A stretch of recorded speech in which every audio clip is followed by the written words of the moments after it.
नमस्कार दोस्तों, इस वीडियो में हम लोग बात करेंगे हैप्पीएस्ट माइंड के फंडामेंटल और टेक्निकल्स पर। तो फंडामेंटल में बहुत ही बड़ी नेगेटिव चेंज देखने को मिल रही है, जिसे हम लोग बिल्कुल भी इग्नोर करके आगे नहीं बढ़ सकते हैं। और साथ ही साथ कंपनी में कुछ पॉजिटिव चेंज भी देखने को मिलती है।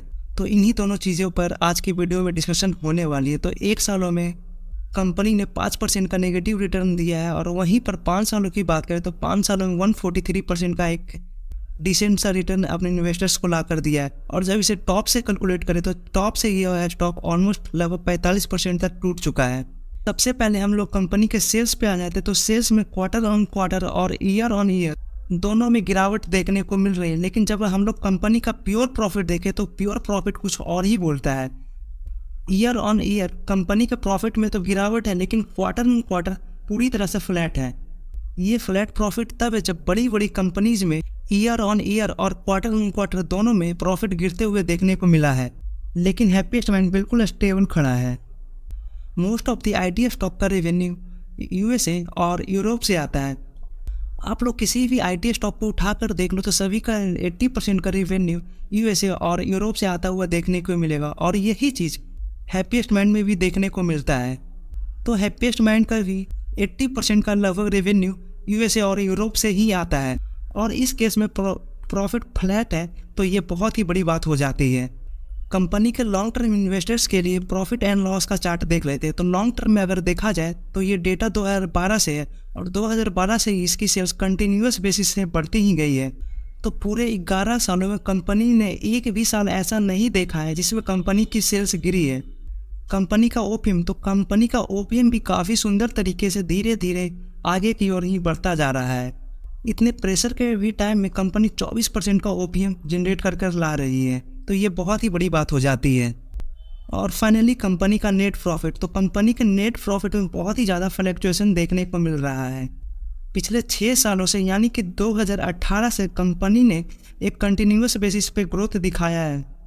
प्रॉफिट में इतनी बड़ी बड़ी फ्लक्चुएशन का वजह था कंपनी का ओपीएम। तो आप लोग देख सकते हैं कंपनी के ओपीएम में कितना ज़्यादा उथल पुथल मच रखा था, और अब ओपीएम भी कंसिस्टेंट होता हुआ दिख रहा है।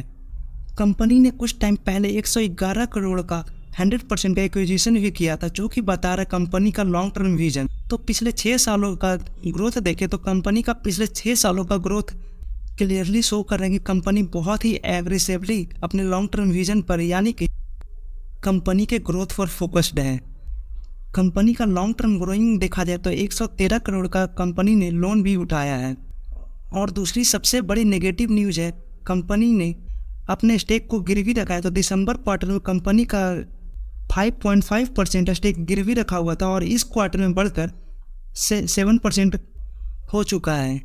तो ये काफ़ी बड़ी बैड न्यूज़ हो जाती है कि कंपनी अपने स्टेक को गिरवी रखते जा रही है। लेकिन अगर इसी को दूसरे नज़रिए से देखा जाए तो ये एक तरह से गुड न्यूज़ भी है कि कंपनी अपने स्टेक को सेल नहीं कर रही है। तो कंपनी के पैसे की ज़रूरत होने के बावजूद भी कंपनी ने अपने स्टेक को गिरवी रखा है, ना कि अपने स्टेक को सेल किया है। तो ये अगर आप लोग चाहो तो एज ए पॉजिटिवली भी ले सकते हैं, लेकिन ये है मार्केट के नज़रिए से बहुत ही बड़ी नेगेटिव न्यूज़। अगर कंपनी का डेट टू इक्विटी रेशियो 1 से ज़्यादा होता तो ये बहुत ही बड़ी चिंता की बात होती थी। लेकिन अभी करेंट टाइम में कंपनी का डेट टू इक्विटी रेशियो 1 से कम है, तो हम लोगों की ज़्यादा चिंता करने की बात नहीं है। तो मैंने ऑनेस्टली आप लोगों के सामने कंपनी के प्रोज और कॉन्स दोनों ही आप लोगों के सामने रख दिया है, जिससे आप लोग अपने रिस्क टेकिंग एबिलिटी के हिसाब से डिसीजन ले सको कि कंपनी में आगे क्या करना है। तो चलिए अब कंपनी के टेक्निकल्स पे आ जाते हैं। तो कंपनी के वॉल्यूम चार्ट में बहुत सारी बड़ी बड़ी ग्रीन कैंडल देखने को मिल रही है, जो शो कर रहा है कि कंपनी में बड़े बड़े इन्वेस्टर्स या फिर म्यूचुअल फंड इंटर कर रहे हैं। कंपनी का आरएसआई और मनी फ्लो इंडेक्स दोनों ही न्यूट्रल जोन के ऊपर ट्रेड कर रहा है, जो कि शो कर रहा है कि इस लेवल पर जाकर इन्वेस्टिंग करना बिल्कुल भी उचित नहीं रहने वाला है। करेंट टाइम में स्टॉक 20 डे, 50 डे और 100 डे तीनों ही मूविंग एवरेज के ऊपर ट्रेड कर रहा है, लेकिन 200 के मूविंग एवरेज के नीचे ही करेंट टाइम में ट्रेड कर रहा है। जब तक स्टॉक 200 मूविंग डे के एवरेज के नीचे स्टॉक ट्रेड कर रहा है, तब तक उस स्टॉक में बुलिश ट्रेंड आना पॉसिबल नहीं होता है। तो करेंट टाइम में स्टॉक अभी बियरिश ट्रेंड में ही चल रहा है। अगर फिर कंपनी का लॉन्ग टर्म का ट्रेंड देखें तो कंपनी का लॉन्ग टर्म के ट्रेंड में हर बार कंपनी एक नया लो लगाता ही जा रहा था। जब जब कंपनी इस ट्रेंड लाइन को टच करता था तब तक कंपनी में एक नया लो लगते हुए देखने को मिलता था। लेकिन पिछले कुछ महीनों से कंपनी में ट्रेंड बदलता हुआ देखने को मिलता है। कंपनी इस लाइन को सपोर्ट बनाकर आगे बढ़ती जा रही है। तो फिर कंपनी का 890 से लेकर 900 तक का लेवल एक स्ट्रॉन्ग रेसिस्टेंस देखने को मिलता है। तो पॉसिबिलिटी है कि इस प्राइस पॉइंट पर आकर कंपनी एक रिवर्सल भी दे जाए। कंपनी का नियरेस्ट सपोर्ट 850 रुपये का लेवल होने वाला है। तो कंपनी का रेसिस्टेंस हो गया 890 से लेकर 900 का लेवल और नियरेस्ट सपोर्ट है 850 का लेवल।